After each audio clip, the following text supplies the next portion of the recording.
it's here and it's that.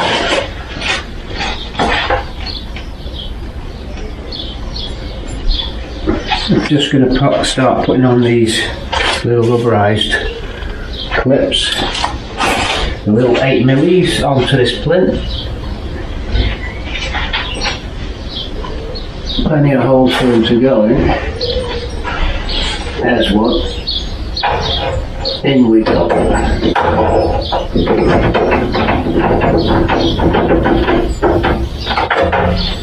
Got boot lock to go on.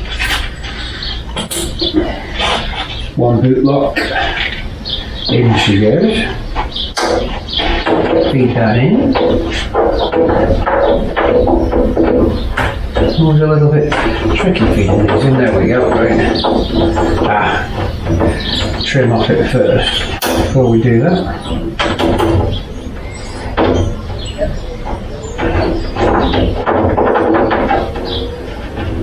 A tricky little trim clip for the boot lock.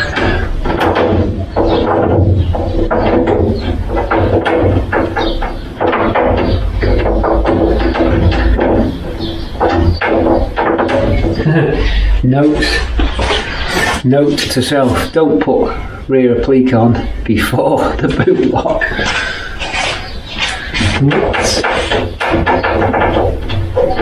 That makes life a little bit tricky. Here's a tip for you: if you're doing your lock, you pre-fit the clip. You can see the clip here, it's a little spring collar, that galvanised, the gold colour. It's pre-clipped on. When you take it off, it's a bit harder than putting it in, but you preload that clip, then you just shove the lock through into the boot. You don't have to fiddly around with the clip inside. At the factory, for speed, you just drop them straight in.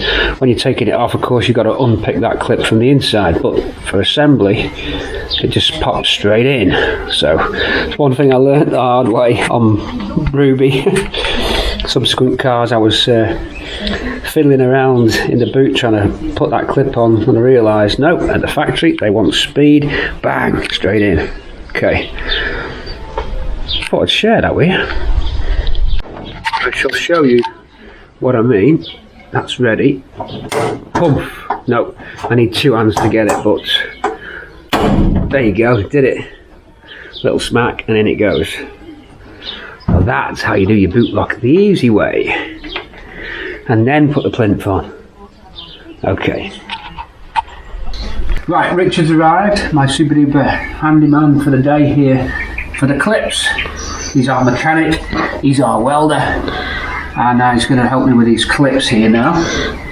What we've got to do with this car is obviously back, and we just want to get all the bits of trim on. I've just done the boot applique and the Ford badges. I'll show you those. Have a look at these, Richard. I'll put them on. We're going to put the reg plates on today as well. We've got different reg plates. Well, same reg, but yellow and we're not having the black plates. So all we do is put everything back that we took off when it went into the paint shop. Now, a lot of people doing Mark 3s. If it's GXL or XL, you're going to be needing these clips. The old ones that you take off will probably break. If they do, then go to Resto, Bresco.com, Bresco Vehicle Services, and get yourself this kit. They call it Kit 37p, and that gives you all the nuts and bolts you need, all the clips for this side trim for the whole car. Each piece of trim, to stop it sliding around, has a single bolt fixing.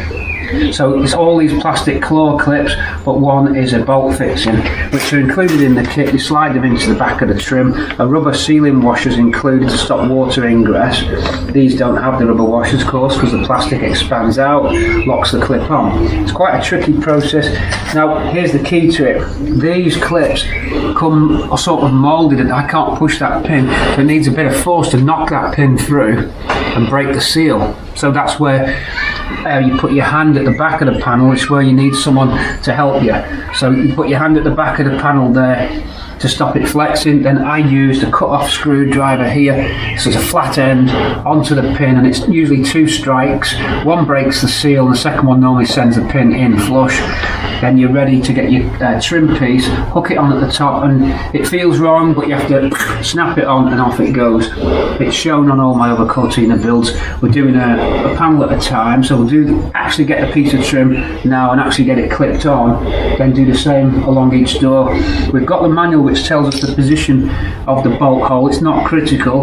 On the quarter it's the 3rd one in, simply so you can get to the nut inside and tighten it up. They probably put them in the easiest to get to positions. I can never remember it, so I always have to refer to the manual. It's not that important, as long as you do have at least 1 fixing bolt per trim, so that they don't slide across, because they can slide on here like that, and that would stop you losing your trims if you didn't have the screwing bolt. So with the aid of our mechanic Richard, our welder Richard, and now my assistant for the day, and I'll probably be his assistant too, we're going to get on and clip this onto the side. Let's go. See what we do as well, just to play it safe. Let's get that on. Okay, here we go. So you really need a hand with this. That one's gone. That was the 1st strike. One more straight in. In fact, about a mil too far. It's okay. That's fine. Here we go. That went on the 2nd. And then let's feel that one in. There we go. You okay, Rick? Yeah. That's gone. 2nd strike. That took a few taps. Just reposition me out. Yeah. Okay. Ready? Yeah. You can see the panel flexing. We're in. Last one now. That might be hard to reach. You're right in the corner of the door, Rich. Yeah, go on. Yeah. Go on. One's shot through. One's gone for a little walk. We'll get that. That one's in nice. Now what happened there? The clip snapped in half, look, because these are copy clips. Most of them are alright, but you get rogue clips. So with 3rd in or 2nd in. that's it. 2nd in. That was a rogue clip, ladies and gentlemen. No good. I'm ready when you are. That one was also a funny clip. It bounced back at me. We'll try again. Might need long nose. If you find the little pin comes out, grab yourself. I'll go and get them now. Some side cutters. All long nose. I use side cutters. I'll show you what I did. If this happens, whoa, not them side cutters. They're my mum's and they snapped. Here we go. I'm just going to go, because we've got the camera rolling here. If you find that the little pegs fly out, just grip them like this. Hopefully this is going to, because the camera screen hasn't flipped, because it won't do what I want. I can't tell if we are filming or not. And then you've got to try and get the clip, the pin to go in. These are not the best. It's gone. Right, so now we're back to where we were. Hopefully just one take. That's it. Done. All the clips are on. Peel that back. And now let's find the door trim that suits. And we'll be right back. So I'm going to go all the way down there. A little bit of WD just helps when we're about to clip these on. We'll flip it. Don't want too much. The WD will run down the door a bit, but we'll just got a nice clean cloth ready to wipe it down. So there's the slidey bolt, look. And that's going to engage into this hole that we've left there. I'm going to have to give Rich a hand with this now. So we're going to just mock it up, Richard, and we come in. Okay, we're offering up this trim clip, curling in, and if I say at the top, the video will. It's got voice control on the camera. We have to be careful what we say. So look, that's too long. Yeah, that's front door. Slightly longer on the front door, so you got a shorter one for the back. Well, we'll get it. You get the idea what we're trying to do. Don't really need to film too much more of that, but that is the idea for this, folks. standard GXL and XL type situation. Was it XL as well? Do you know? I should know and I don't. Don't think the XL. Maybe XL had stripes. I should know this. Oh, I should know this. Quiz for Friday. Right, have you found the right one? Still check. Yeah. Any bend? Yeah. A little bit of the old trim. Okay, we've got some rust in this one. Let's get rid of that. So rebuild of the trim. We're going to put the reg plates on. We're going to put the bumpers back on, and as much stuff so we're not tripping over it in the workshop. And we'll get an idea about where we can go next. So it's all good stuff. One side done, a couple of busted trim clips.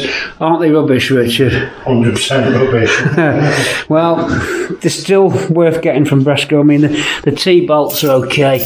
These is a bit of a hit and miss. We've got like a 10% loss rate on these where they just shatter. But the ones that are good. So you get enough in the bag to do one side. I think, well, 1.5 sides. So if you're going to do it, get 2 bags because you might break some. We've broke about 5 or 6 there. So it's worth getting 2 packs. I just think that the type of plastic that they use on those these days compared to the Ford ones seems different. Or you might find some Ford new old stock ones. But we got them in the end. And then I think it was 1 extra bolt we used on one. That's it, side trim this side on. I think we'll do the door handles now. Then we'll move to the other side strip and door handles. So here we go for the next session on this one. Wide angle lens for you. Starting to look like a car quite quickly when all the little goodies go on. And we've got mind you, we're going to need rivets, but we've got the wheel arches. We'll do them tomorrow. Yeah, let's have a tidy up. Right, we are making fast progress. The door mirror is on. Door handles are on. I've got something stuck to my foot. So I'm using wide angle this time as opposed to my other Steadicam just to give you, basically, surprisingly or not, a wide angle. Yeah, doors open and close as they should. Quite a quick job to put the door handles on. That one needs some WD-40. With WD-40 the back latch mechanisms, that's smooth. There's your mirror, which we found. I had that in stock. We needed to find a black plastic shoe for it. We didn't have one. Auto Jumble at Capes Thorn Hall. We got a washer for that. So that makes that side now, if we stand here, almost complete. So we have got almost the coach trim going right the way through. We can adjust the back door once a little tickle. We might not get that coach strip completely running through, but it is notorious on those. You can do them with a lot of jiggling around. It's not far off. We're going to start on this side now. We just want to get these plastic trim clips out of the way because, well, it's just a pain in the bum job really. We don't like doing them. We just want to get them out of the way. But it's always the same when you're rebuilding your car. It soon transforms itself with just a few missing trim pieces, especially when we get this grille on at the front. We're going to just satin black the grille. It has a little black inlays on the grille on the GXL. We've got some fine masking tape and we can then satin black the grille up and just give it a quick buff. Headlights are just going to basically screw straight in. I'll check the bulbs, make sure they're not browned or blackened out bulbs. If so, we'll replace them. I think the H4s and H6s. We'll check them, put new side light bulbs in as a matter of course. We've got plenty of new bulbs here ready, which are acquired from another jumble. There they are, garage clearance, and we've got some nice stuff actually we got from garage clearance here. Brand new fuses, look at these. Original Ford, nice. Well, they could be generic, but they certainly fit the Ford range of fuse boxes, so that's good. We shall be doing lots more. We're going to get cracking on the other side. It's a Tuesday evening, about 7 o'clock. Richard, he's a slave on his busman's holiday. There he is in the back there. It's a busman's holiday for him. Straight from work, from his garage, straight to Project Vivian is here. Okay, we'll catch you in a sec, guys and girls. YouTubers, Patreon, Super Chatters. See you in a sec. Reg plates going on. We didn't like the black and silver type. Not many. Well, it's a Marmite job that. I think some people love them. I don't like them. I asked Ash He'll now notice all weird questions that were being asked to try, and so he didn't find out what was going on. We had to ask him questions without giving the game away, of course. Let's just hope we haven't given the game away. Bit of a risk driving it back as well, because you never know who's out snapping and posting on Facebook. But there goes our plate clip, and we're boom, you're good to go. Bumper next, Richard. Bumper, the trim down that side. Door handles on, doors are opening, mirror on this side. Take you down. Got to find some badges for the wings. It's got the wrong badges. So we're clump clicking every trip here. Nice action. Door mirrors on. Trim on all the way down. We're going to put the back bumper on now. Let's go grab that bumper. See you in a sec for the bumper.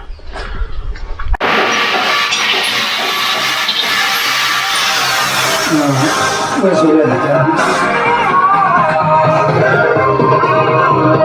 MP3 sound system. Chris just tied up a little bit of a rough edge we've discovered there. We'll just tidy that with some rust treatments. Trim, C-pillar trim on. The window surround trim. I'm going to find a little right angle corner pieces to go in here. Chris just checking that little seam at the bottom. We're going to wax all the doors as well. Dinner troll going in. Double-sided tape on here for the polythene. Of course, we've got a door speaker to go on as well.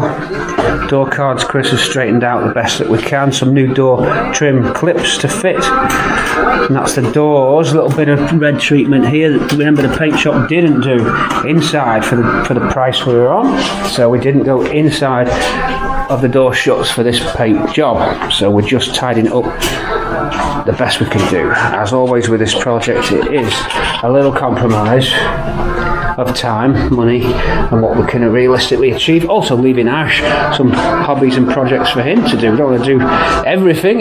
He'll have no car project to do. Hoping to leave him with some stuff that's manageable. And he'll be able to take it to shows as well straight away. I'm masking off the grille here, look, because I'm going to satin black in that grille just to freshen it up. So I'll take those bezels off now as well. So we're multitasking as always. Job here, job there, all over the place, but the original idea was to start from the back and come to the front, but just because there's two of us now in the workshop, I'm doing the front end, Chris doing stuff at the back. You doing stuff at the back end, Chris? I am, yeah. Oh yeah. Yeah, I thought you were. See the set. This is all the old stuff. This is the cheap bit. Yeah. Because this goes all over the place. Right, this is my top corner. No, it's not starting there. Well, as far back as that. No. Yeah, that's just some problem. Keep it away from go across. Right, we're good to go there. You can go over a little bit. In we go. Keep that up. Right, now we both tension this now. Get a place where you can get straight and true. Keep that looking straight there. Pull down as you go. That's it. There you go, nice one. And then turn that on. Yeah, that's good.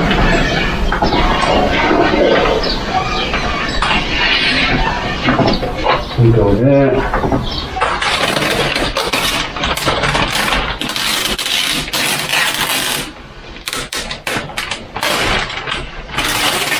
Nice. Top to the open was up. Try and get this still neat. I've got the others. Yeah. Oh, do I need to do that? Can we do it just... Yeah, I'll just so it's not flapping. Give us that. I don't do my head in if I don't cook that. I'll go bloody mad.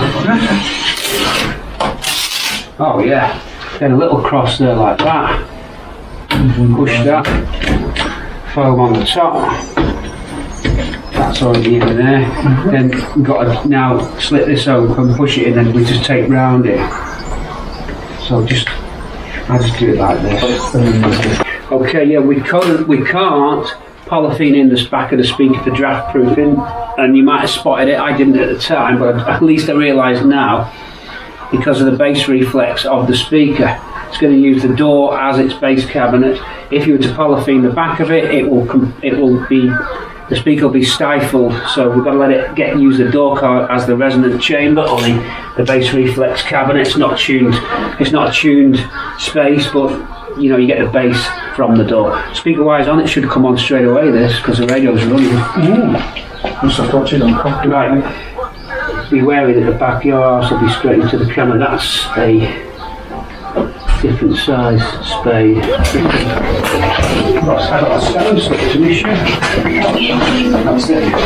Bumper, we'll mark it up for the underride. Okay.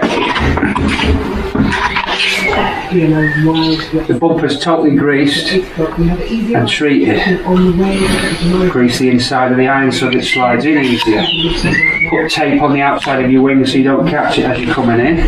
Little taps with the palm of your hand, watching the underriders at the same time. Approaching it now.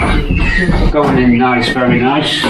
Then the underriders basically land there. So it's got a mark halfway. We're going to have to put bolts in them, I think. But that's what we're doing. We're getting a position for the underriders. We're going to tighten them up, put some paint on it to make the mark. I think it's the only way to do this straight. Oh, you've got a bolt in yours. I haven't got a bolt in mine. Pull it.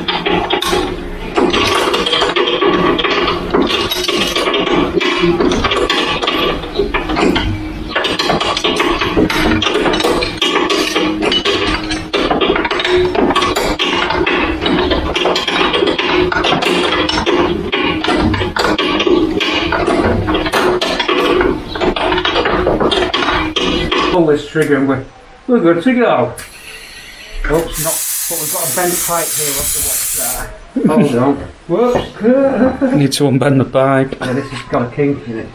It's okay, we'll go around that way. Nope, we'll have to just watch that pipe. We should get it here now. Here we go. Zoom in on it. Pressurised. Go!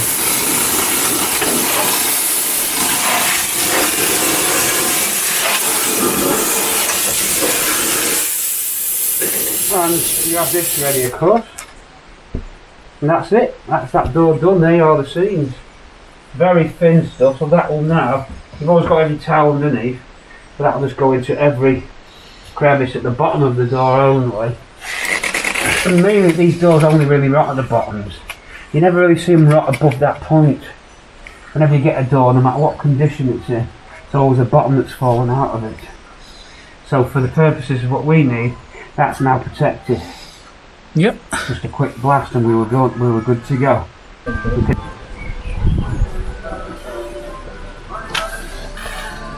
Chris has pulled a masterstroke with these speakers. We've used the retro speaker covers that came with a car, but with new. Are we on JBL? So what were we on? JVC's at the back. Chris's biceps on the job. Those rippling muscles there. Look at that. That bad boy pop. A long way to catch you up, boy. But we're just screwing it into this. Have you missed the hole? On the aluminium, we've got aluminium backing plates fitted, you see, folks, and we're just trying to get new speakers to fit in retro covers, which required some little packing pieces. But Chris has built some aluminium backing plate into the door card to reinforce it. If he can just find his target. You gone left the target. You get it. I get it, I just need to. Just don't slip and tear through the vinyl, boy. We'll get it. Need to use a force. Do you want me to put a straight pick thing through to give you a guide, or is it actually making it through? It's made it through the rubber part, but it's just missed the hole drilled in it. You get there. So door card speakers going in. We'll show you when they're ready. I'll show you the back of the card as well in a sec. Here we Yeah, go. it's got it. Great. Well, you can flip it over when it you to get camera now. yeah. Just when you've got that, make sure you're sure about your body position, because that could slip now and go straight into the card. But you're confident about how you. Yeah, I'll just get all the screws pointing the same way because my OCD. Yeah, I was saying with this. Andy glued these speaker stickers on. Right, so flip this for the boys and girls at home. That's nice. Look at that, ain't that a honey? Oh, that's solid. Oh, hold on a sec, I did what you did, I wasn't looking at the screen. Oh, you've got to look at the screen, haven't you, and not that. Yeah. You just got to keep, I even have still, and you know, I've been doing this long enough. That's beautiful. Let's get it on. That's Marvin Gaye. Is it Marvin Gaye? Should we get it on? Yeah. Want to get it on? Do you ever watch Balls of Steel? Mr. Inappropriate, big gay following, Ned's Burger Bowl Off. Oh, I love Ned's Burger Bowl Off. You go to McDonald's, you buy 20 cheeseburgers, then you have to go to a bus stop and chuck them at someone and rack up points. Soldering iron time. Whose job's the soldering iron? Hello? Whose job's the soldering iron? Yeah, one job. That's it. No, but but you didn't give me the spade terminals for that. Boom, I'll go and get them. Didn't come with connectors, so soldering. One handed. Oh, you've got skills. Just about. Done my share of soldering. The guy's got skill. Done my share of soldering. Crimp this one out. Crimp. And that's then just a little touch, and then we've got the heat shrink on ready. Bit big, the heat shrink was all I could find. It'll do. This iron's on the Okay, Chris has resin reinforced the areas where the clips have weakened this fibreboard, because fibreboard is not always the strongest. And we're refitting, we've reused some of the clips, some are broke, but we have got spare ones. So reload these, and you can see these fibre patches where the reinforcement works took place. Seems to have done a good job. A successful door card installation means we can move to the driver's door card. Why not? A speaker looking nice and retro there. Very secure fitting, courtesy of Crazy Chris. I'd already put the wires in. Of course, you saw the retro radio on earlier clips, and viewers will notice that I've joined the previous episode into this one simply to bulk it out and create a complete narrative. Otherwise, bits would be missing. So now we move to the second one, and this is how Crazy Chris did it. Show us, Chris, please. Recessed out there. So I've recessed out because of that tweeter on there. The old style cover. If you'd have just put it straight on the door and tried putting a cover on, it wouldn't have gone on. That's right, it would hit as well. Bear in mind, door cards were already drilled out, so this is why we're doing this. So that goes in like that, nice and flush. And then put some spaces in. You can't see the JVC logo. When we fitted the other speaker, we covered it up. OCDers would like that the right way round, but it doesn't make any difference. And it's easy to put the wires on. It is easy to put the cables on that way. That's our excuse, we're sticking to it. Some rubber block spacers here now which help with the compression. The back aluminium plate will pull up towards the grille as the screws go in and sandwiches the whole job. Rattle proof with those rubber bungs. On it goes. Got selections of rubber grommets if we needed them. Just there we've got a selection of posi drive screws. All you've got to do is get your markings right. That's the tricky bit. This is the dangerous bit where you could slip and puncture the card, but we ain't going to do that. Boom! See you in a sec. You alright, Chris? Right. Working out hard. You're beginning to cool down there, lad. Smoking, man. Wow, you're smoking. Chonging in there. Yeah. It's a chong bus, isn't it? A gangster chong bus. Hey? It's like a wave, don't it? Chonging. Chris is doing the plastic at the back. We are dinner rolled up. Richard on the bumper at the front now, all hotting up, looking nice and taut. That's nice and ripped, Chris. Oh, yeah, man. Taut that, mate, ripped. Yeah, door card don't look so bad either, does it? Taut and ripped there. Look at that. Do you like a bit of PVC, Chris? Oh, I love it, man. Yeah. Richard at the top there. You had a nervous breakdown yet, Rich? Living the dream. Pushing everyone to the limit. Richard's put the lights in, look, because Richard is now with us. It's all modern cars that give them nervous breakdown. Do you like Richard's refurbed grille? I masked it up. Oh, actually, Richard finished masking it. I was halfway through it last night. 1 in the morning I stopped. So that's that. Radio's off at the moment. Electric air we tried to repair, it's dead. Electric air was gone. It went mental. It spat the thing out at us. 100 mile an hour electric air. Could have launched. You could have. You could have launched a Saturn V rocket off the top of. On top of that, it was that fast. I've never seen such a fast electric air. It just ejected itself. We got it on. I got it on seized. It was seized up, but it just doesn't want to do what it's supposed to do. Could warrant further investigation, but no time. We're going to buy a new one. One of those instances we're trying to save money, but sometimes you just got to bite the bullet and get a new one. So that's that.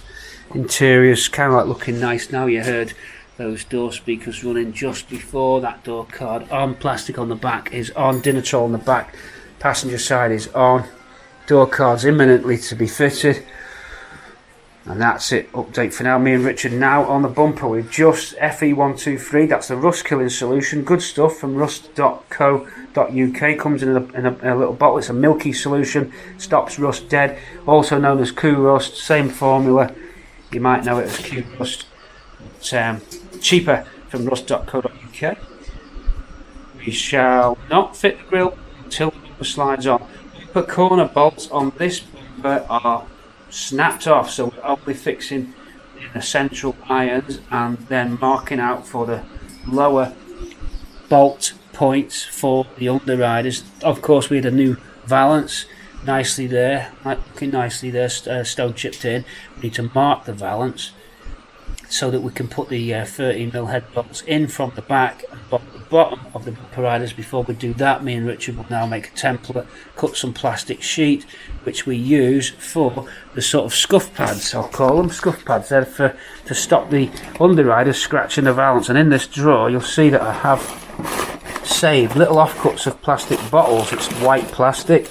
We cut it with scissors. It's in here somewhere, I'll find it in a minute, but in there is, it's a chopped up, here it is, chopped up plastic bottle. We're going to make some templates. Grab that, Rich, and we'll just mark and cut over the underrider as a template. We'll overcut it with an ear at either side, then use the heat gun to bend the ears round and actually make a wraparound pad. Can get them if you join the Mark III Owners Club. I think that's the shears fit. Oh, scissors up there. Right, we'll be right back. We're going to make these little bump pads. I'll show you what I mean in a sec. Over and out for now. So just measure up, just approximate, nothing has to be exact on this. It's just a scuff pad. If you see, I'll go to this one. Richard's just checking that out now. There you would have this scratching the lower valance, but with the Teflon type material, it's very slippery plastic. You use it off a windscreen washer additive bottle or stuff like that. Make sure you wipe it down. If you're using one off a .4 bottle, watch it, because you end up with .4 on your valance and make your paint. But it's a scuff pad. Don't need them on the iron. That's the bumper iron. That bolts on the inner chassis leg in front of the grille. Bolt at the top of the underrider's bolted there. We've Q rusted this. It's just going off now. We're going to spray this also with lithium grease. This bumper is just about savable. The underrider's just about savable. They were about to go, but I think they'll be stopped dead in the tracks now with the VE 514L and the grease on top of that. Tina G waits in the background overseeing things. Car starts to take shape. Registration plate fitted on at the back. I last night fitted the GXL badge. I'll show you that now. Talked about it before, of course, but well, you're good to go, and there we are. So that's now beginning to look like a car. Registration plate lamp works. Tail lamp, stop lamps, reverse doesn't work yet. We've got to fit the switch. Indicators and hazards are working, and that is looking like a car. The chrome insert is in. I think I was just doing that before where we pulled on the string, so that went in. Crisp back, door card ready. Off he goes. It's all flat out. Not one of us has stopped for a minute here. In fact, we're feeling the pressure. I think, who's feeling the pressure, folks? Are you all cruising and all nice and enjoying yourself? Everyone having a good time? All got your Cortina City fun packs. Getting a 1980s MP3 stick in your fun pack. You get a I've been to Cortina City window sticker. The t-shirt's optional extra if you join. See you in a minute. Yours for 4K. Let's keep rolling. Ash wants his car back Who's looking forward to the big day coming up soon? A special guest on board, courtesy of Richard Valentino Couture. He's arranged a special TV personality with his exclusive range of Facebook contacts. He's pulled something amazing out of the bag. Just wait till you see who we've got as a special guest. It's going to be exciting. We're lining up the songs for the road trip.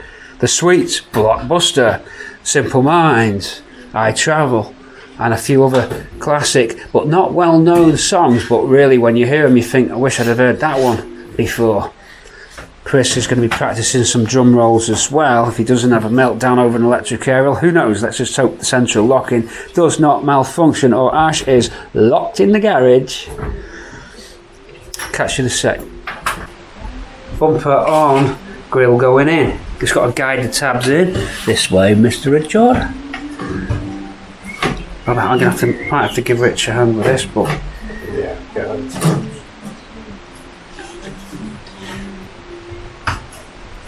Richard goes for reg plate. Not only did you see him grinding and welding, and now he's even fitting the reg plate for us. Do I actually do anything? I think I do outdoor. Here's the keys to the garage, boys. Good night.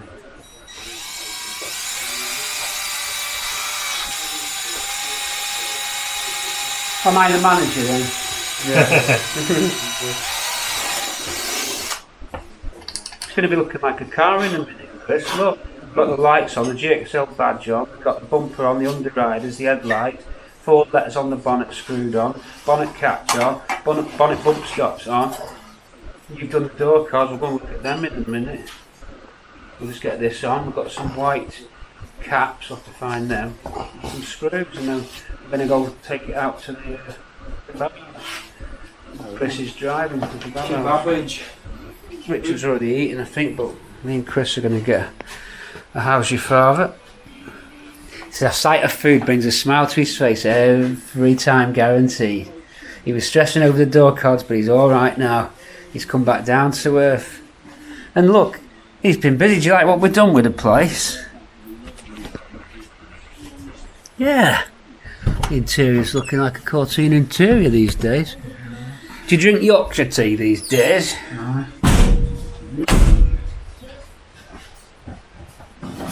Let's get that reg plate fitted. Wow, what a trip.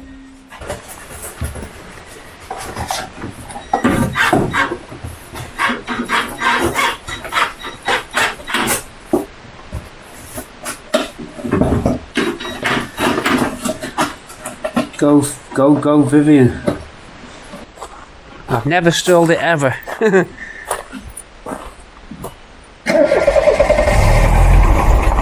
Don't start it in gear, you'll crash through the gates.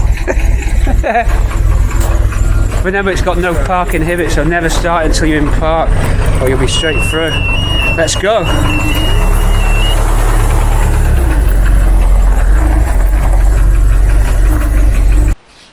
We've got a leaking wheel cylinder, but upon removal of brake unions, inevitably the old brake line goes and snaps because it's weak and it's old. Here it is.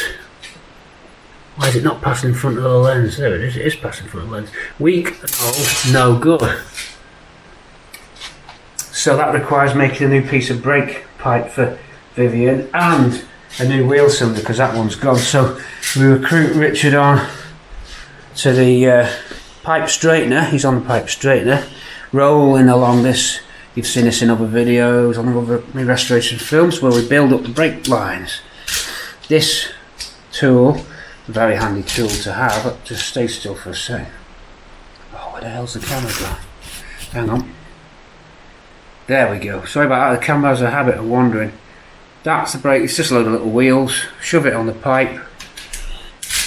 Do a bit of a 1-2 buckle my shoe.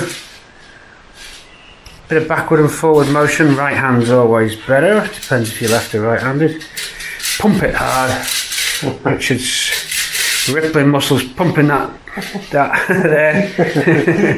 There we go. There's a competition with Chris. I think Richard may be the hunk of the show for the ladies out there.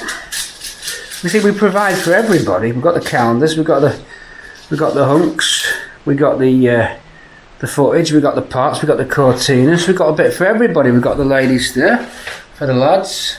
We've got the lads for the ladies. We've got everything at Cortina City, so we're equal opportunist employers here. Right, Rich, what's next? I don't want to go on down that track for too long, make him feel uneasy here. Right, we need to shape. We need a pipe bender. We're just going to shape a pipe up. It's been done before, it's going to get done again. And then the Sykes Pick Advance tool is just down here to do our Operation 1 and 2 for making the unions. I think we're only going to need Operation 1, is that right? Ops 1, yeah. Ops 1 only. Special Ops 1, here we go. Shape and bend first, pipe bending tool required. The right one. Place in vise like this, the Sykes Pick Advance tool. And this has two, you only really need to concern yourself with two of the forming, what you would call dies. Well, they're not the dies, they're the dies are here, but it has two settings. As such. Yeah, punch is a better word. It just squashes the pipe into the shape that you need, but don't forget to fit your fittings on your pipe first on both ends. So the pipe is 3/16 tube. This is Cupro nickel, which is a bit better. We're putting it into the die there. There is a little bit of distortion on this pipe because it's not new out of the roll, but it will squash down. Now you've got a little block that you can slide across. Two halves. The two halves of the die. Turn that and tighten it up. There's a smaller handle to lock. Now this locks the pipe into the two little blocks or the two dies. And like just virtually flush at the end. See, this is now Richard is an absolute veteran. He's basically doing this at least once a week, maybe.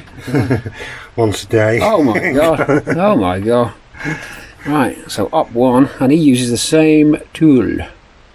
I always thought that was like spring loaded, and it would. It's wants a bit of free and all like that. You've just got to, of course. This is where a bit of strength is needed just to operate it. Is it just the one punch and that's it? I've done two. Okay. So I always pushed it till I felt it like a sort of second cringe. Well, that's it. It's right, isn't it? Yeah. And that is the end of a brake fitting for a male side. And because this pipe is double male ended, it's simply a case of doing both.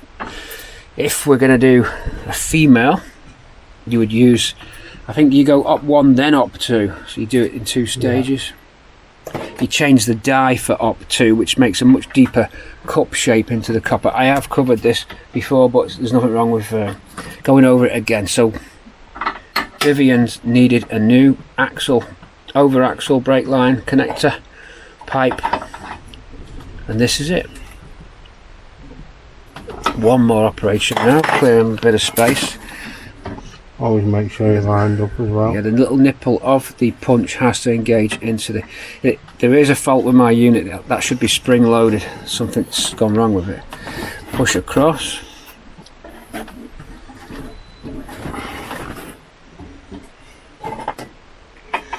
Bread and butter to most people watching this probably, if you're a mechanic. Hopefully there's no criticisms of what we've just done. Answers on the postcard right to Richard at his place of work. Leave me out of it. I'm just a cameraman. I'm retired. What's the bit I'm missing being part of the team here, boys. Okay. And that's another one. Okay, two nipples.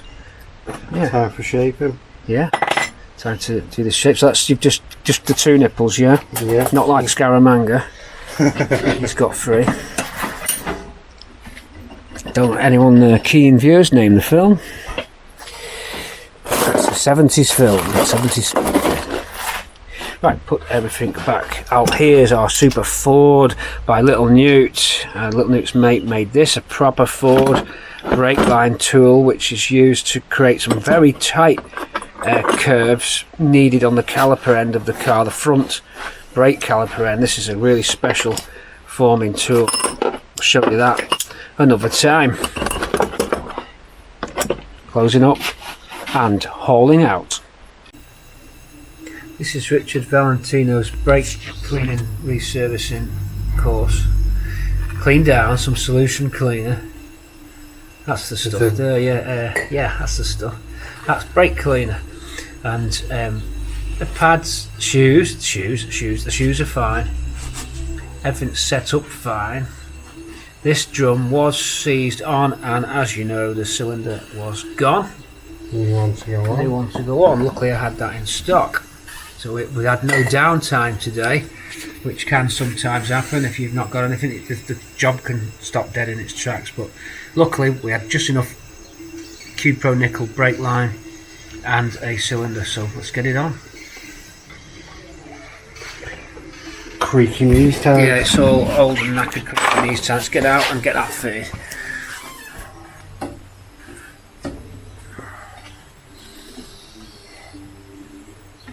Just do a front valance on this, eh? Ash, we want some more cooking. I think we need meals for a month. 210 mils on the back. 210s on the back.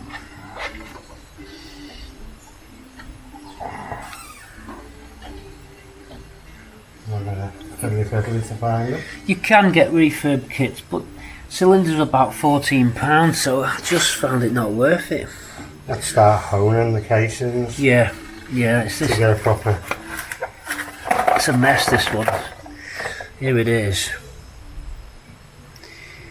I mean, it can be, that could be, but that's just scrap metal. It can be fixed, don't get us wrong, but when you've got one new in and it's 14 quid, I don't like wasting stuff, I must admit, but I will put that into the metal section. It won't be landfill, but whether they'll actually recycle it, I don't know, but I will take it to the tip and put it in the recycling skip there. I hate wasting stuff. It would be nice to put a seal kit on it, but you got to hone out, as you say, you got to hone out the cylinder itself, the walls, because they'll be scored more than likely. If rust has got into the cylinder, then that can create a scoring, can't it, as the piston moves. And you always get a better seal, I think. New kit if you own it. Richard's have to use my tool chest here instead of all his stuff at work. I think I'm building up a good set of tools now. You start to learn what's good and not. Keep away from silver line if you can. On the power tool side, the motors don't last. What spanners are good? I've personally got snap-on, but I've heard they're all like not as good as they used to be. they're not as good as they used to be. My favourite of all snap-on are my double flex ratchet ones, but Draper and the likes are very good spanners. Well, I hope they're good axle stands. I hope Draper are good axle stands because I'm underneath them.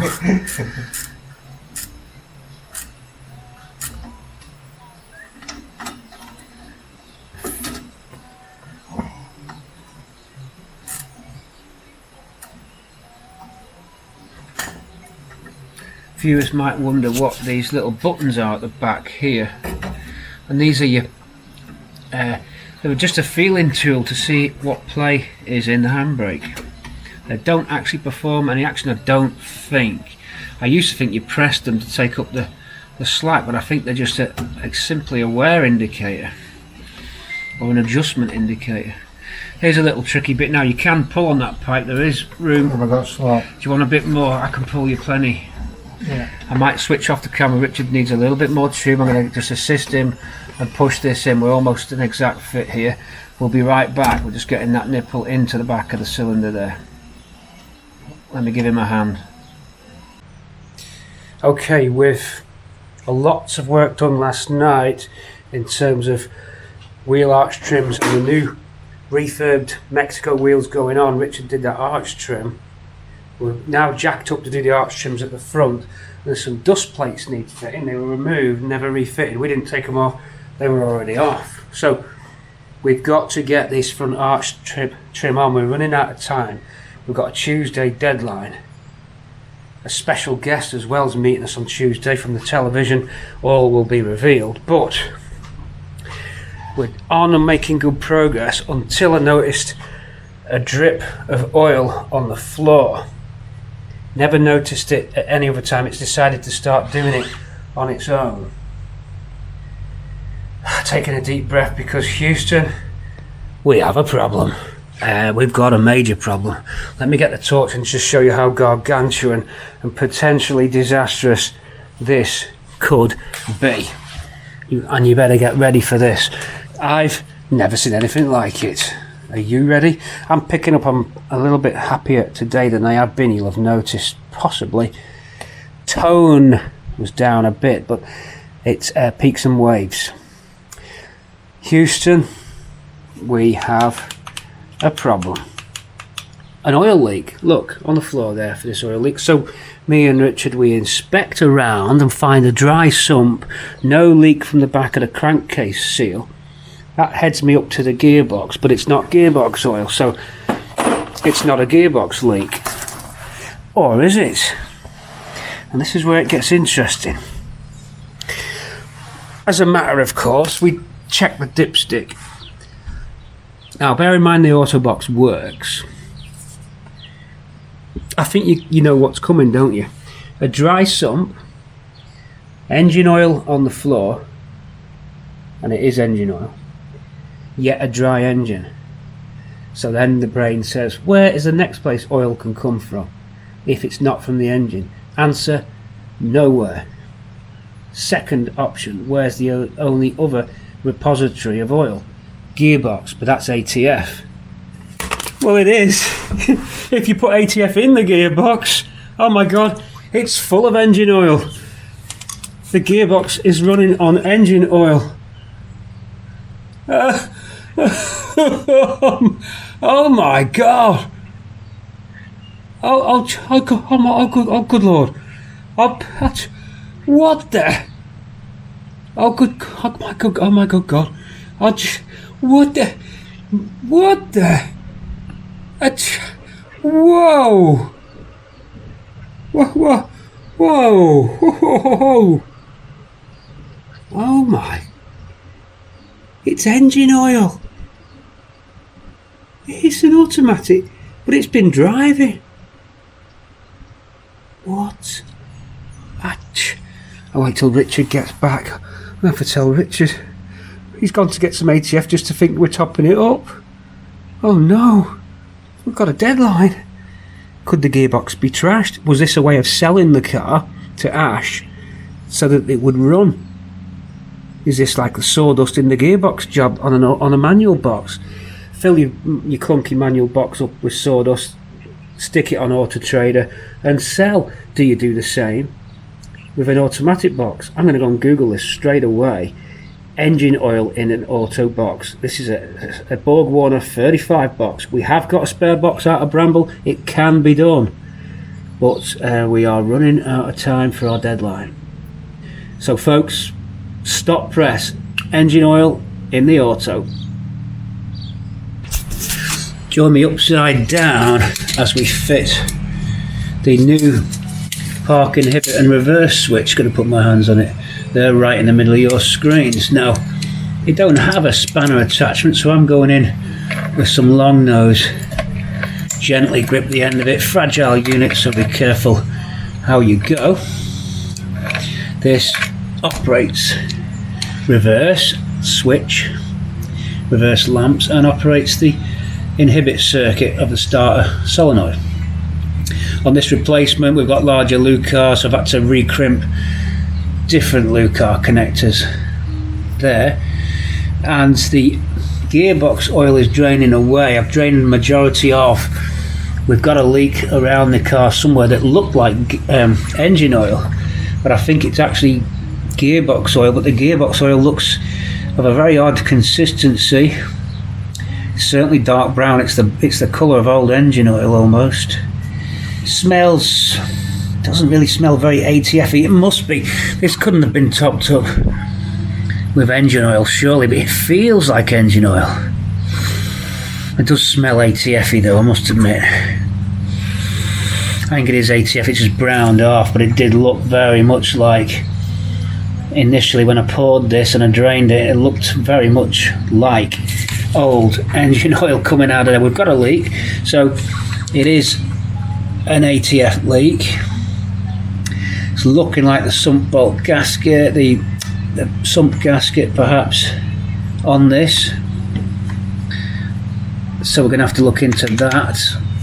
Might have to put a new sump on it, gasket on it, sorry. We'll have to see. I'll just have to top it back up. Richard's gone to get some ATF now because we're out.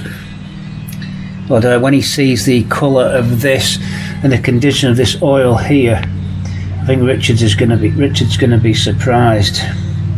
It's the worst looking oil I've seen in an automatic box. It's just not got a hint of red, and it seems quite a thick consistency.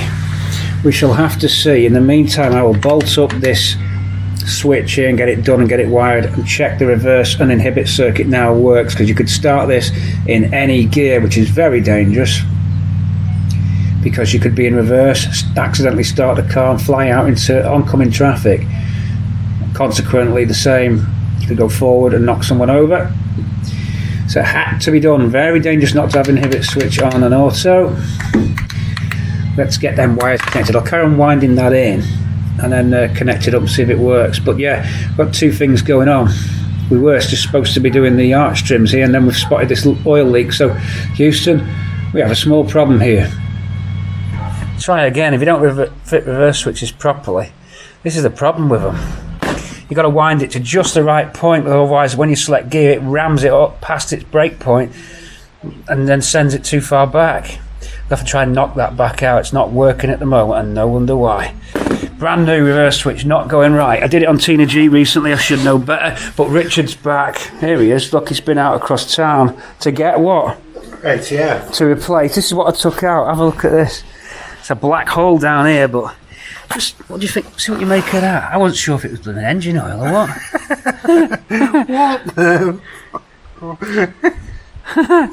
What is it? That's a mixture of engine oil, ATF, and Christ knows what else. Bonkers. It doesn't look like, I mean, at first I thought I'd got it wrong. I've just made a video saying we've got engine oil in the gearbox. It's got an ATF smell to it, but Is that what you added to it? oh right, you mean, yeah, because I've topped it up. Topped it up. Something horrible in here. Just doesn't look, unless it's just bad ATF oil. I mean, you drain them often enough. What It has got the smell of it, but it just hasn't got the consistency of it. I think it's a mixture of mix and match and problem as well. Someone's tried to top it up with a rock. What do you think if the box is faulty and they've stiffed it into ash to get it through, so it drives? Maybe engine oil makes a knackered box work, or does it? Wouldn't let the torque converter flow properly. Right. Drove all right for me, like. But Yeah. Unless This on could the other thing, they could have put some of the stock leak stuff in it yeah. and add sieve into it. If it's this engine oil, doesn't the gearbox catch fire? It just burn the clutches out. We better top it up and see what we get. That's got to go though. Better use that half tub I've got left so we can pour that into it. We need somewhere to throw the old stuff. I've got to take it to the tip and dump it. Whoa, we didn't even have a big hole frauds. No. Oh no, because it's Saturday and we can't go to the motor factors. Hole frauds. Hole frauds. Help me. Oh my. Oh. Do you like my idea of a paper cup to catch it? Nice, isn't it? That worked the trick, didn't it? It's just missing it slightly. I know, just leaking straight through the cup. Or is that what the bottom's come out of it? That's my idea of catching oil. Oh, nice one. Stick to my day job. Yeah. Love it. What do you think? Ash did say it had a leak, but it's only just started. It's been dry. But it's the worst looking ATF I've seen.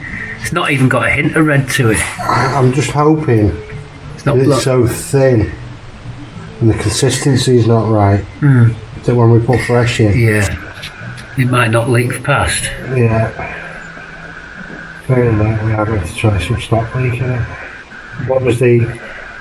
Magnetic. Was the copper washer alright for that? There wasn't one.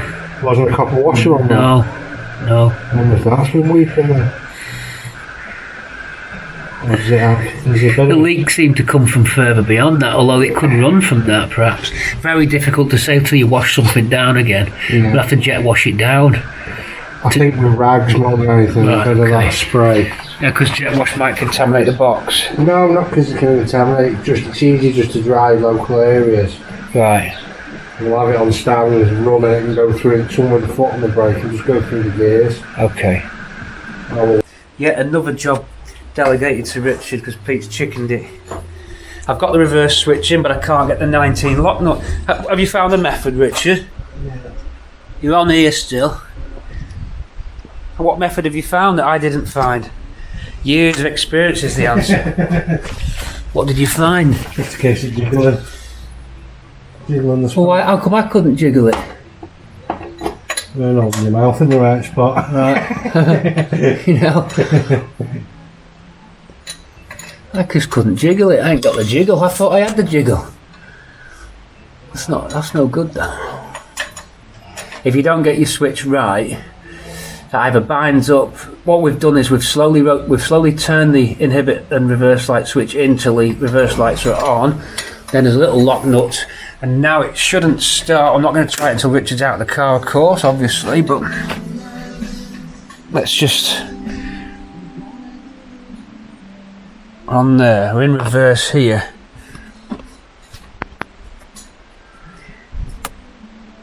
We're in reverse there. When Richard's clear, we're gonna... Right, it shouldn't start now. It's dead there, but in part, it should be on. Hang on, let me put my foot on the brake. I can't film and do it at the same time. Yes, I can. Foot on the brake really, really hard.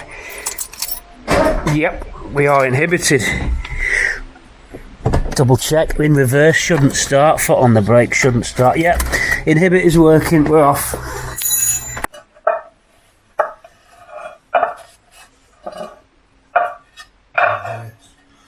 Round that mark. Okay.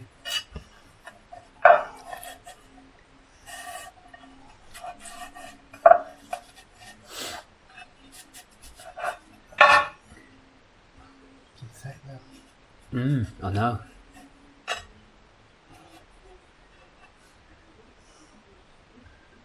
Can't see it. No, I thought that was it when it was look on it. Maybe it's alright. It was loose though as well. It was loose. Yeah, loose. That could have been the leak. Could have been it was just loose. Yeah. It's as simple as that, but you know, it's best to do what we're doing. Let's keep going.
Filter is clean, not much to them, is there? No, it's the gauze. Clean though, the box seems alright. It doesn't look, it's like got burnt, gungy stuff stuck to it. Everything's dripped off clean. Yeah. But it's not good oil. The worst oil I've ever seen in a box. Shocking.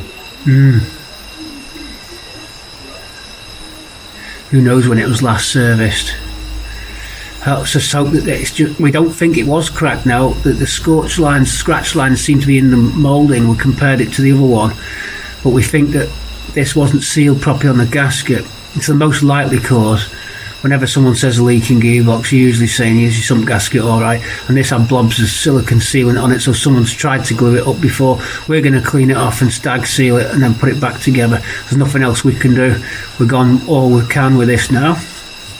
So we're going to stag seal, lock it back up with fresh oil in it, and hope that that's going to cure it. Can't see anywhere else where it would leak from. This is the only place that it could leak from. There isn't anywhere else. It's not coming from the torque converter or the bell housing. That's bone dry. It's coming, it's dry everywhere else. And it was on that sump. When I looked at it, it was coming off that sump. So I put my money on one or two things. It was either the sump had been hit and then it's been loose, or the gasket itself just wasn't tightened up properly, and it's just slowly loosened rather than being struck by anything. We shall see. New gasket cleaned, replaced, faces of the parts done, cleaned up. Stag seal, well seal. Stag seal was the gasket sealer of choice. Stag seal, ladies and gentlemen. I had a fight with Richard about mastic and stag seal. I won. I beat him. If it leaks, it's down to me. I put my neck on my line for this one, Mr. Valentino. I really have. He wants to just get that RTV in there, but the gasket was good enough, I thought. Maybe the RTV if the gasket was a bit rubbish, but stag seal. That's on now, so we're going to fill it up with oil, transmission oil, just get the spec sheet and see what we need. Here's our spec sheet. This will tell us the amount of litrage on a Borg Warner box. I don't know it offhand, and I don't mind that I don't.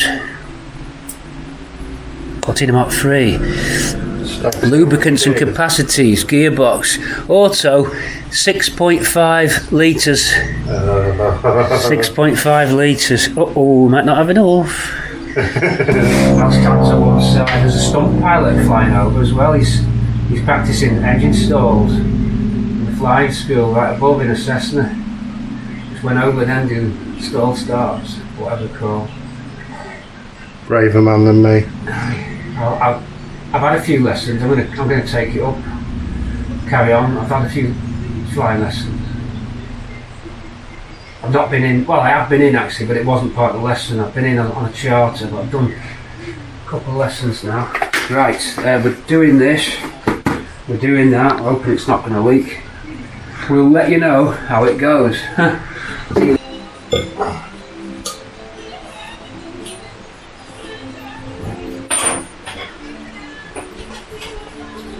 Backing plates going on. I've just fitted the arch trim this side. I'll show you some tips on fitting the arch trims in a minute when Richard takes over the camera, but for now we'll let him get this backing plate on. Calipers, needed some R clips on the brake pad retaining rods.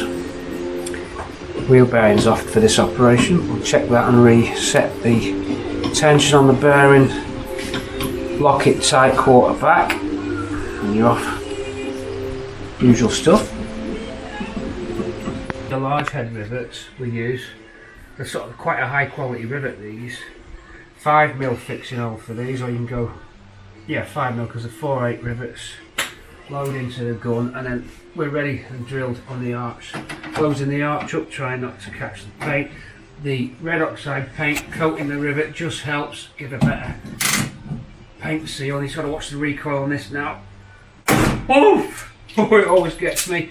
So we're going round. A little bit of paint there, I'll wipe that off, it's okay. It comes off this. Always worries me when it recoils. I always think I'm going to hit someone's paint.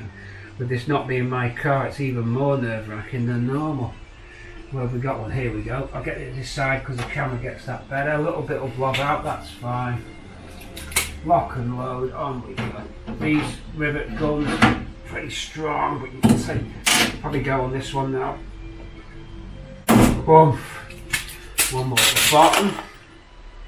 Dip a little bit of the red oxide magic on the end of the rivet, because it just nicely squeezes up.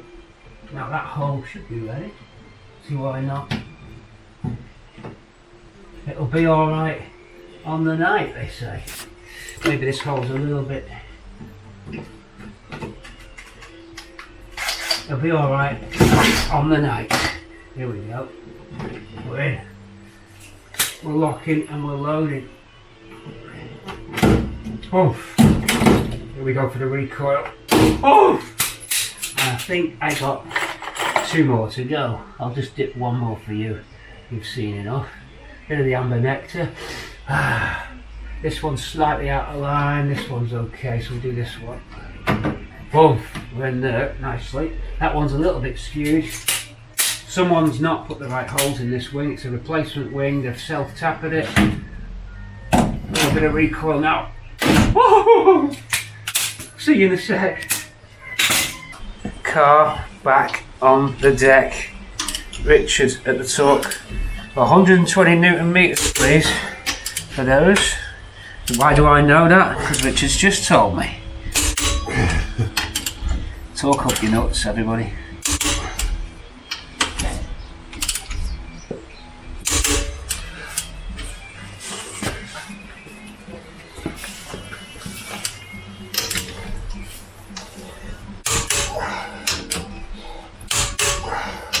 He has got a clue what to do. Well done. Well, here we are in the engine bay with Richard, and as just recorded on the widescreen camera, I've just done the accelerator pump on the side of the carb here because it was leaking. So a new one off eBay. I've then put 2 new gaskets on there, bit of stag seal on it, reassembled that. I used a crank spanner, it's just here. If you've not got one, you can get in with a socket, but get a cheapo spanner and make an adaptation on the spanner like this. Yeah, especially for the back one. So look at that. That gets in that tight nut at the back of your carb. Okay, so you're about 1.5 centimetres, 2 centimetres dog leg in it, and stick a screwdriver in the top. Alex is running backwards. Richard's doing this here now, which is the cam belt change. So what he's done, he's lined up top dead centre on the crank with the top dead centre, no, well, not top dead centre, but there's a sun and moon indicator here. The dot at the back. The dot at the back, camera's just about picking it up now. That's a little pointer, can you see that arrow? And it points to a stamped in point on the cylinder head. That should be lined up there. Then your marker on your crank, on your pulley at the bottom, will be on top dead centre. The camera might not pick this up, let's have a go. But if you want to show on the pulley, oh yeah, the pulley's not existing, what am I on about? There's you'll the be pulley. going to that mark. There, the top dead centre mark, which it was lined up before Richard pulled the pulley off. Also, to make sure your timing's right now, your distributor rotor arm, here it is, will be pointing to plug lead connector number 1 on your dizzy cap, and then it's 3, 4 and 2, 1, 3, 4, 2 firing order. As you can see, when we place the distributor cap down, the rotor arm's pointing to plug lead number 1. So we know we're on the compression stroke because the sun and moon on the crank, I think it's sun and moon, it's definitely something and moon, mountain and the moon I think it's called. Actually, yeah, it's called a mountain and a moon, I think. And that little mountain, which is the pointer dot, is lined up, indicating that the valves are both closed because this is a compression stroke. So that's how that works, and that's the position you should be in when you change the cam belt, because it makes life a lot easier. So I think the next step is what, Richard? To remove the belt after you've release the tension on the tensioner. Yeah, slacken the 13mm and the spline bolt in the centre. It is a spring loaded one, so we'll have to just lever it back across. And once you lever it back across, tighten your 13 back up so you're ready to reassemble. Yeah, and that, by tightening up the 13, it keeps the idle wheel out of the way because it's under spring tension. The spring tension is located on this spline bolt. What you can do is you have to insert the special tool, which looks like this. The 6 advanced one coming into the camera's view now. It's a spline bolt tool. It is specific to that. I don't know if the torque range fit. I think that it is specific to that. You need to get one of those. If you're using this system, later engines I believe used a fixed system and it did away with the tensioning spring. The idea of the tensioning spring was so you just released it. The spring would then force the idler wheel into the cam belt and take the tension that way, but you can physically do it without, by just feeling the tension and then locking it on the 13. So there are two types. Later types don't have that spring release system. In this case we do. So he's released it. Now how do we remove the cam belt? Need to back this off. Oh yeah, we've got to back that idler wheel off now. Do you use a lever bar for that? Yeah, there isn't any other way really. Just make sure that 13 is nice and slack, and that's slack. I think I'll leave it lying back. Yeah, just see, me and Richard, I'm comparing notes. I do know, well, not all of this, but I have my method. Richard's done time served mechanicking, and I'm learning a little bit because there are certain procedures I didn't know about lining up that mountain in the moon. I would have just marked the belt with a marker and took it off. You won't do this with a good belt, put a screwdriver against it, no, because it's coming off. You can just see. Yeah, I see that moving. I'll get the camera in a bit closer, look. That's your best way, using the top bolt to pivot against it. Yeah. So you've just basically using a pry bar, and that's our sacrificial screwdriver. It's not a posh screwdriver as such. We have snap-on screwdrivers and other types which we don't want to damage. This one's just a general pry bar. And we're tightening that 13 That's back. locked out of the way now, so there's no tension on the belt anymore. I think in theory you would slide the belt off now. Yeah. There we go. Comes off relatively easily because of course as it's rotating it hasn't seized on us or anything like that. It's not that type of, like a hose would be seized on or whatever. The belt's just ready to go. It's a question of feeding it away. A little bit tricky as you get down towards the lower casing and round the sprocket wheel of the crank, but it's out and that's the end of the belt. Could be good, could be bad. Looks okay. No. Oh, it's bad. Yeah, it's starting to go. Oh, this is what I don't know, you see. Right. That's a failure. Whoa, whoa, whoa, whoa. That seems to stop a horse. Yeah. Do I? See, this is the... See, I'd have said that's a fine, good old fine belt and go out and choke a dozen donkeys with that one. No see problem. The rubber's... I see. The rubber's gone hard if you feel it. Okay. No, I've got my hands full here, but... Yeah, we'll start. Thank you. Right, yeah, breaking down. So how many miles would you get out of these? It depends on manufacturers. Gates belts work quite well. 60,000. Wow, that's good. To save me some work. Let's go and get the belt. Hopefully PT Storage Systems hasn't lost it. It's been floating around here for a while now. Whilst this says power grip belt, it's actually not that. That's the box that I've kept. Here it is. It's in here underneath. No, that's not that. It's that one. PT Storage Systems Protected Limited. Whoa. This drawer was organised. It's now not. It's not that 1600 one, is it? No, this is no. Oh, gates are the best. Always get a gates belt, please. Don't get anything else. Is that right? Now Richard does the He-Man exercising device from the 70s. Is that right? Are you happy with that? That looks good to me. So, what's that? Is that one of the muscle worker machines? That's it. That's the one. Is that one of them? You want another muscle joke, yeah? Keep them things nice and taut. Very good. Oh, our fourth neighbour's fourth spliff of the day. That's little.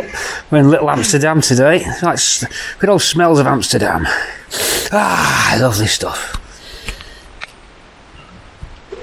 The belt is fitted.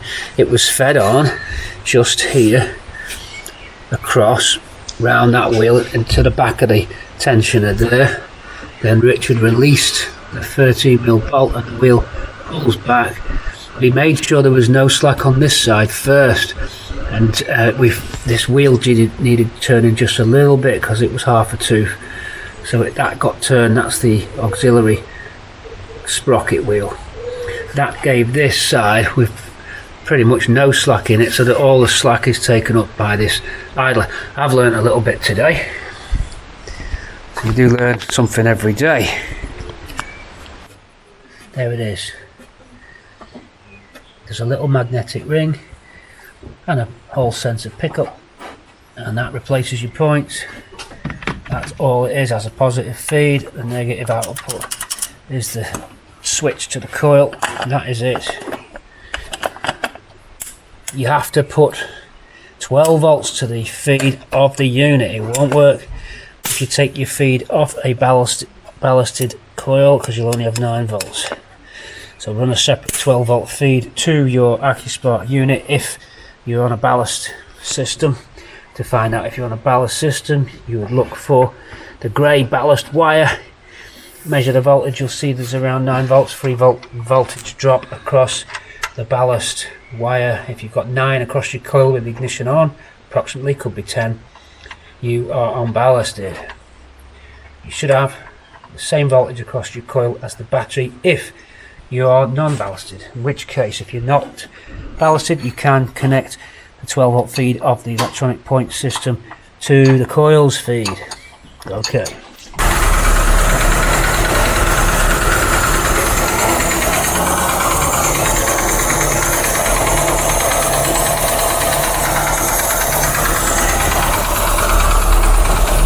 It's another day. Richard, tell us what's happened today. What have we discovered? Inlet manifolds, gasket. Let's have a bit of torch and show the viewers at home. Yeah, stick that out of the way. Well, the accelerator bracket just in the way there, folks. But here we are with a leaking inlet manifold. Water chamber of it. That's you go into your inlet manifold cooling system, and you look down the block, and we've got evidence of rust. It's been built up over the years. So it's been weeping from, we think and we hope, the usual suspect on these, the weak point, which is the gasket. There isn't a lot of room there, not a lot of meat on the gasket. They're well known for having a little go at leaking on Pintos. I think on mine I've always assembled them with a bit of sealant on there and use a Reims gasket rather than the sort of cheapo gasket. I think them Reims ones are a little bit better made and thicker, slightly thicker. So that's gone, so we have to put another gasket on it. At the same time, we found a noisy tappet. Now we use the stethoscope, the little thing you just stick in your ears with a rod. It's knocking around somewhere. Where's that stethoscope? Yeah. Just stick that on, or stick it down. This is Richard down demonstrate. He'll listen to my heart, see if I'm alive, Rich. Just tell us what you got there. No sound alive? No. I knew I was just I'm just a hologram. Stick a H on my head. So we used that to find out where the noisy tappet was. We think it's a follower. Number 3. So just give that a bit of a 1-2 wiggle, musher. So it's a lot more movement and one that's open. You've got to do it on like for like. One that's open. Any with the low bolt, that's not got that wiggle. There's a bit too much wiggle, and that is the one that we did. And we both made notes, so I wrote it on the board before Richard could see. So if you can see on this board, it says number 3 for Ash's Car Vivian noisy follower. Richard then didn't know I'd picked out 3. He picked out 3, which sets us up to say it's follower number 3. This gasket on this side, we think we can manage it. We're going to go and hunt the gasket out, but have a look at this, folks. The camera's on, and if Richard holds, oh yeah, you put. I'll point this camera on my screen. So we've got the what you call the endoscope, or the boroscope. Sorry, boroscope. Now that's, you're looking at cylinder 3, and it's got signs of moisture on it. It doesn't look clean. Like, for example, look at cylinder 1, and it's really nice and clean. Cylinder 1 there, see. Cylinder 2's good. Look how nice and clean cylinder 2 is. That's never been burning any oil. But then look at cylinder 3, and it looks like moisture. So we think it's possible. Yeah, we're powered down. Hold on, let me power back up. We think this has just gone to sleep. It'll power back up. 5, 4, 3, 2, 1, go. We think it might have been dragging water in from that leaking gasket. It is possible.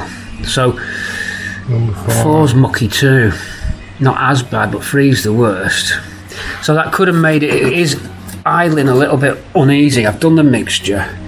We've done electronic ignition, that's fitted, so electronic ignition rules out any points issue. There could be a vac hose, was suspect here, which can cause uneven idling if you get vac leaks, but we're going to slice that and just, there's enough pipe to slice the end off it, but you can see there's cracks in it. There, we've got the camera on it now, yeah, there's cracks in it, so that wants slicing down. They're well known for going, they just perish. All these things are age related, and a lot of them are related to the fact that the car's never been used. Rubbers and hoses don't like sitting. Nothing really in the classic car world likes sitting for too long, which is why you should use your car. Get it out on the road and use it. We've only got so much time on the planet, you may as well use it. Now, all the trailer queens out there, come on now, give it all up. Trailer queens, all the trailer queens, off your trailers and onto the road. Hands off you and on your socks, let's go. We are chock in, or rather Richard's chock in to doing Nick followers, and we were correct with our analyses. So a knackered follower, and we're going to get that follower and show you the damage and the noise that it was making. This may not be clear on your screens, but there's a huge ridge. I mean, that's just ridgy. That's really gone compared to what it should be, a completely nice smooth ramp, but it was exactly the one that the stethoscope pinpointed, or your screwdriver to your ear, whatever you want to use, but that's nice and smooth, and that one's got a huge ridge. So this, and the cam's a bit tired too, but we haven't got a cam. Strictly speaking, it should be new cam and followers, but it could always be redone head off and for another day. But this will get rid of the tapping noise, should reduce it a lot. It also should run a little better. It might have been bouncing. Would you expect any rough symptoms with that, or simply because you couldn't get your clearance as you want? Can't get clearance right. But we also think that the water possibly was leaking into one of the inlets. We'll know after we put this all back. So yeah, we've found the noisy follower, which is great. Number 8 exhaust, number 3. Cylinder 3 exhaust switch. I stopped the stethoscope just on that bolt when I was doing it, which was smack on it. Richard did the same. It's always good to see if we both agree. I didn't do any of the work though, but I have fitted the electric ignition, been doing some of the hoses. I've created, oh come on, let's show what I've been doing. I made a gasket, hooray! I made a gasket because we didn't have one, so we cut that one out. I made a little die to punch the circular holes. That was an aluminium die. Here it is, just a piece of aluminium tube. Then drill out the inside diameter till you've got a thin wall, and just use that to punch. It'll only have so many actions because it's soft aluminium, but it had enough to do that gasket there. And then that face is cleaned up. Use a large scraper. Here's a tip for you as well. Let's go to the stores. And in here is our enforce set. This one is a great tool to use for doing the large area on the cylinder block and on this inlet manifold. You can just get it all in one big hit. Cleans it up nice and cleans the block up nice. You're able to get right in with this scraper and get right in and do it fast. Okay, so that's a tip. A wide window scraper we've used for that. You can just use a small Stanley blade, but it's a lot quicker with that size. And on that note, we begin the reassembly. All the followers are now in, and Richard is on the 0.2 exhaust and the 0.25 exhaust, 0.2 inlet clearances. That's the feeler gauges between the face of the follower and the lobe of the cam, set respectively 0.2 for inlet and 0.25 millimeters for the exhaust clearances between the followers. There's a whole separate topic on setting them. We're not going to go into that now. We're trying to eliminate the loud tapping sound and the leak on the inlet there. We think we're going to do it. Here's the fingers crossed. Whoops. Situation. We are starting to sparkle. It's a big difference it makes when your glass is clean, and that is Andy the lens clean. That is clean. I didn't think they'd come up that good. It looked like some of these were scratched, Andy, but they seem to be alright. Well, that that guide is on the front one. Yeah. There's a bit of scratch there. But I noticed the front screen's quite scratched. yeah. But yeah, looking very nice. Makes a big difference. Glass and wheels, as Andy says, does make a huge impact, especially when the paint's been done. So you get your car painted, but you've not done the glass and wheels. It just doesn't finish it off. This is like the finishing touch. So we are on target for Tuesday. So far, so good. Hopefully the engine will be going. We think we're going to have to nip up the bolts on the bottom of the transmission pan. Still got a slight weep there. It can't be anything else except them bolts need nipping up, I hope. We'll see what happens. If it's not, then it could be the stag seal didn't work, but I'll be very surprised if it doesn't. Let's hope not. My name's Mud. Richard is on my case because he wanted to RTV it. So I was singing the praises of the stag. Richard was on the RTV. A for Ash. See you in a bit. Everything's on. Just so that, yeah, get ready to test this now, Rich. Inlet manifold on. Yeah, you can just test. Whoa! Whoa! Well, that sounds cool. That's a lot quieter. Now you're talking my kind of language, baby. Whoa, that is quite. Listen to that, folks.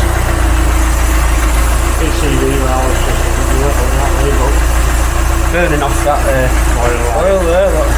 On fire, look. Let's just hope that we've done all the water leaks. Well, that's the next thing to check. We'll get it up to temperature now and just check that inlet water leak thing's been solved.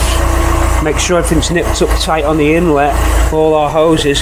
We've just chopped off these vac hoses here and shortened them a little bit because they were crumbly. A little bit of water to burn off, and you can hear a slight ticking. That's the PCV valve, the positive crankcase ventilation valve, just ticking away. But listen to how quiet that is. The handiwork of Mr. Richard Valentino Couture strikes again. Wow, that's nice.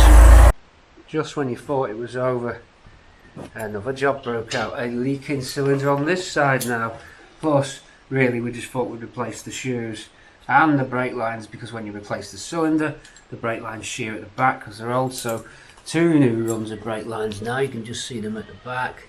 So we've got to do the shoes. Got this side of the car. We've been out for a test drive, and really the brakes at the back aren't sharp, and the reason for that is the pads, and there was no adjustment left in the handbrake adjuster, but there will be now. As we fit bigger pads, we'll probably get the adjustment back. Shoes. See, that's why there's 2 people, because I'm always mixing my words up. I'm always doing stuff like that. I get things backwards and all sorts. Backwards? So, yeah, backwards. So, yeah, that's what we're doing here. We are doing the back brake shoes. So, the technique varies from person to person, but Richard's got a better way than I did it. He seems to have pre-assembled the setup here. Don't know if he copper slips anything now. It's looking frictiony there. He hooks that in like that. He's built up like a pack, like a brake pack. Well, I've got them all assembled. I never did it that way. Did I do it the hard way? Yeah. All right. Okay. I see. Yeah. Okay. Spring. Now this is the bit where I was trying to stretch it with mole grips. What? He's done it with his hands. Oh my god. And then you're going to pull them apart onto that bottom. Yeah, you get it on one. Get it on one side. And then lever across. Yeah, onto there. Now then, you need a lever bar for that. Not that one. Well, this is how the mechanics do it. He's a strong lad. Whoa! Oh my god. Oh my god. I'd have been. Whoa! Boof! You're good to go. Just want me to hold that while you get your pins. Hey, see, I do come in handy for something. Alright, one minute. Alright. Okay, not needed. Okay, you get them. Not wanted. I don't wanna bite you with the pliers. Alright. So, yeah, I'm kind of like a backseat driver, really, here. And I have a bit of a spare hand here. I've got my uses again. I keep saying that throughout this this Ash Rivian rebuild. We've been I've been sacked, really. Built a whole car, but I don't know how I did it. You're witness to that. It was me. Someone said it's not Pete who does that. It's someone else, and because they've got different hands. What planet are these people on? They actually said freeze the video, and then they gave a timestamp, and it's not Pete's hands doing the welding. He gets someone in to do the welding, then he pretends he's got the welder. Nice one. You lunatics. Stunt double. Absolute lunatics. The voice of madness. In goes those pins. That's how it's done downtown, folks. He puts that on there. Yeah, I do remember that bit. This is always a bit Ping. yeah, that's the way. It's always a bit pingy. Hold on while I go and get that part that just took off. We'll be right back. It went in the box. While Richard goes and gets the dinner, I set up the easy bleed, and we are done. I've bled through. I'm going to lock off now. No more bubbles. I think there's a few more air bubbles coming out. Let's wait till it all stops. Easy bleed is connected to the front tyre. It's a little kit you get that pressurises your system. Still lots of air coming out. Hold on, let's get you in. We'll wait till that's all gone.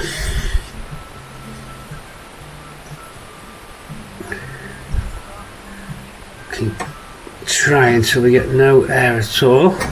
Let's go and look at the bottle and make sure it's still got fluid in it. We're out now, so we need to stop the system, lock off of the nut at the back because we're out of fluid. We need to top back up because there's a lot, because we've had new brake lines on. So let me top back up the bottle here and carry on bleeding radiators. Final preparations now for the Bradford GXL, just cleaning up,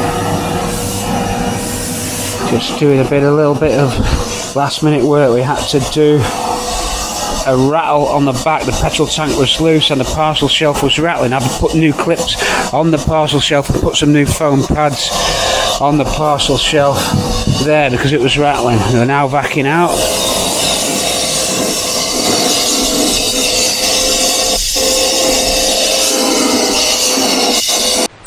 Well, we are nearly ready to haul out and get this to Ash. A few last minute tweaks, we've been cleaning up, and now some antifreeze to finish off. Now we're confident that there's no leaks in the system. It's had a good old flush through 3 or 4 times now. This is one of the last jobs. We've been just giving it a makeover, as you can see. It's now nice inside. Let's turn the radio down for copyright. A couple of presents there, some Cortina City mugs for Ash and Harris. It's Ash's 50th soon as well, not exactly the same time, a couple of weeks away, but it's going to be an early 50th present for him. So there you go, we're tidy. Radio down again. I might have to clean the lens. I think my lens has got grub on it. Let's clean your lens and we'll start again. Coming up is the other side shot from the driver's side. Hold on while I clean the lens. Here we go. Nice and clean. Detailed a little bit. The best that we could.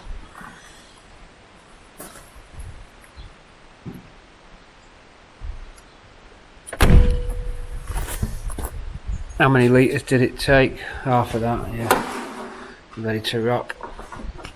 Okay. Let's go and give it a road test. You said you've not used yours, so I'm telling you not. Yeah, I've got to a bit, yeah. I weren't being sarcastic just because I didn't know you. No. Right, with the tappets done and Andy on the lens,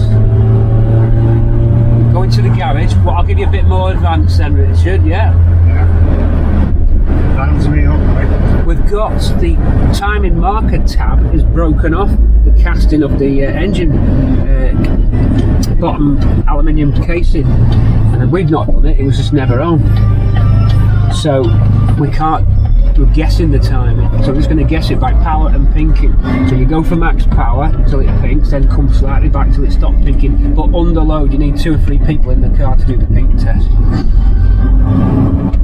Or up a hill on your own to do it, but easier if you just load the car up. This is one hell of a bump. Go slightly to the right. This is a chassis killer, this bump.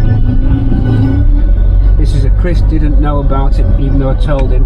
Killed the Tina G speed bump. Oh, Chris, that bump, Chris. Chris? Oh, he's an Astra. Where's Chris? We are on the road. And as usual, I'm taking a back seat. I'm the project supervisor here. The engine sounds really nice.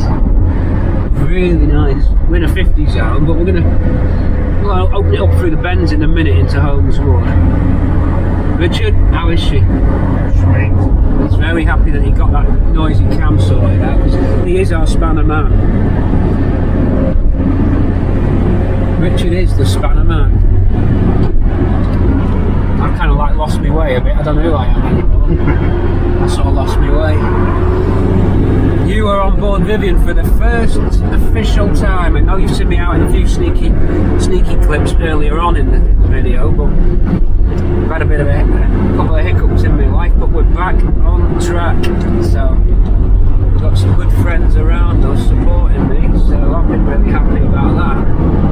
Big thumbs up to the boys for that one. Alive, alive, alive. Still working, yeah, still working. Still working, still working. Just wait till you get through these bends, folks. And don't forget, we've got ex-banger driver Richard Valentino Couture.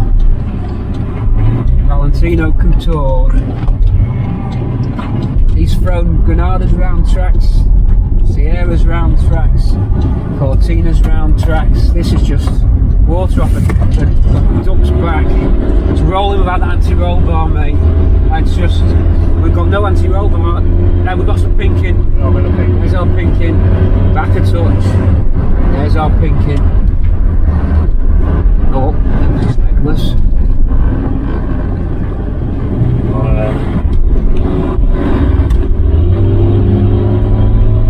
Kick down. Kick down. So I'll just come back a degree at a time, really. Yeah. Oh, did you put 95 in it? On the high octane. Yeah, right. Say 95 will pink you, but 97 and then back on the dizzy. Yeah, look at that pinky, like a pinky thing. It's going to roll like the Wildcat Mouse ride at Blackpool Fun Fair in a minute. Hold on to your grab handles, folks. This is going to be a rough one. So, you know them back ends, mister.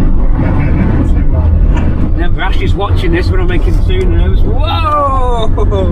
Gee, did you see that? He's got a foot like a traction engine, this driver. Who taught you to drive evil Knievel? Here he goes, dipping for his medium left, medium right, straightening up, another medium left. He's got a foot like a traction engine.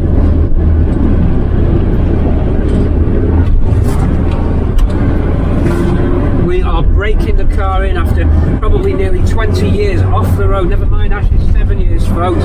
This is heading on towards 20 years off the road. New tyres all round. Oh, hazard, hazard, hazard, hazard, hazard. Are we off? Cool. Whoa, classic. Hey, let's follow him. What is it? Yeah.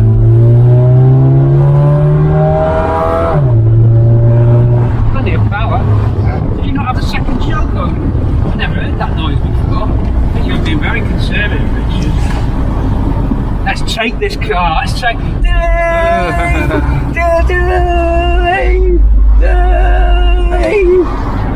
Hey, there's a bird in the back.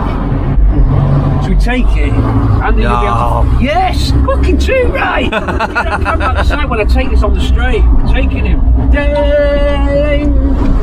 Ah, no, it's a law. It's a law, isn't it? Oh, nice place to park. Oh, look at that. Alright, it's a law, isn't it? When I go past, you've got to film like your side window. I will. This is a golden opportunity. Let's go for a nice leisurely picnic day out there. We're going to blow them out of the water in this car. Ash, you're back to make your first kill. What is it? It's a Vanden Ploegh, I think. No, Rover. Rover. Tell me what it is. P5. You're about to make your first kill. P4 in fact. P4, I Rover think. P4 is your Ash's first, our first catch of the day. What is your first catch of the day? Our first catch of the day.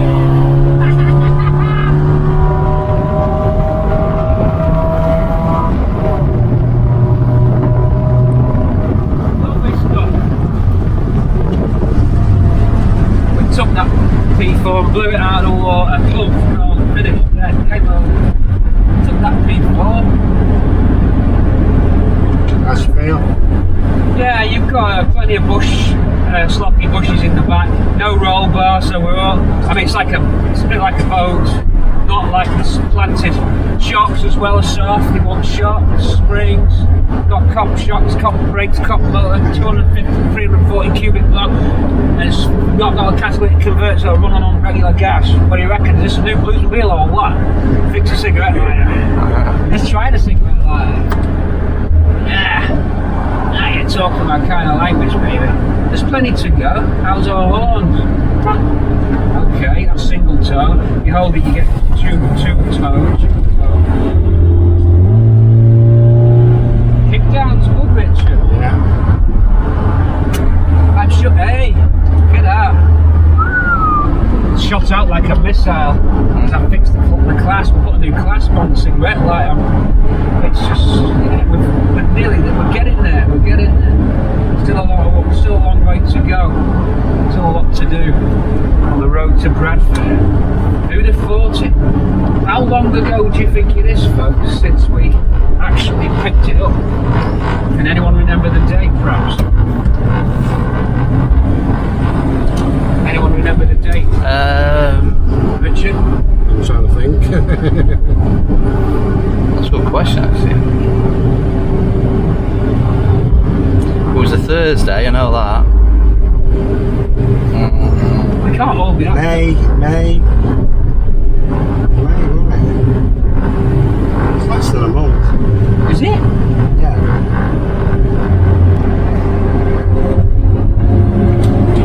Yeah, very nice indeed.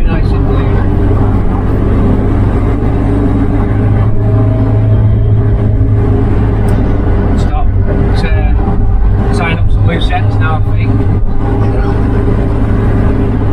Clean down and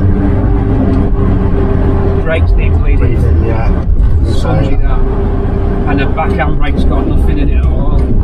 It's right on the end.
Try and get a feel for it.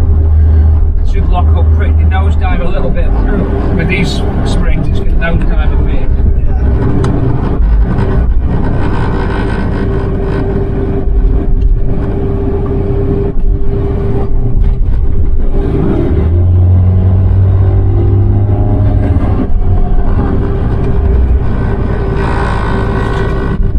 I think it's really good. For what Ash needs, this is great. He can work on this now, take it places, get him to do this, get him to do that.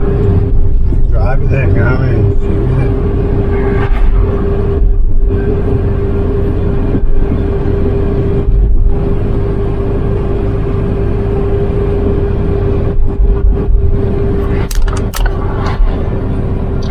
And again, you were saying, how come you've not put anything on Patreon? I said, I've paused it. Well, you don't want to put anything on Patreon. Yeah. because it's his car. So I've had to like pause the Patreon because I've nothing to give them because of this, which is a good thing because we'll catch up when I release all the footage. I'll reactivate the Patreon. Keep your eyes out for any snappers, and I'll try and sort of do a handbrake turn or something. Nick the phones. Back this one so I don't have to do the 50.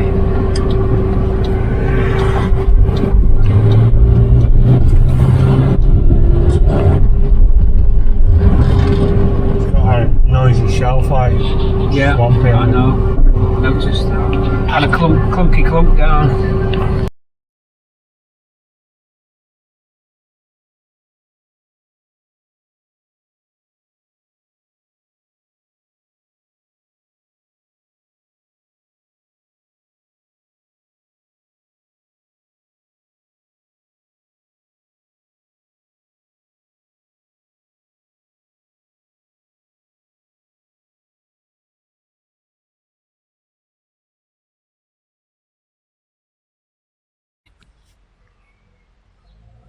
PT2 has upgraded from Mark 3 Cortinas to, it's alright, to Pandas, and he's crashing them.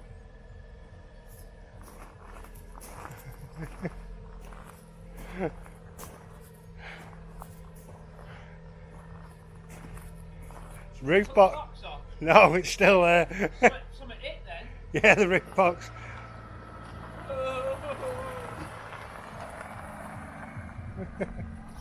I could have took the box clean off. What hit? Something hit. Yeah. Roof box. Ripped it off. No, it's fine. Which bit did it hit?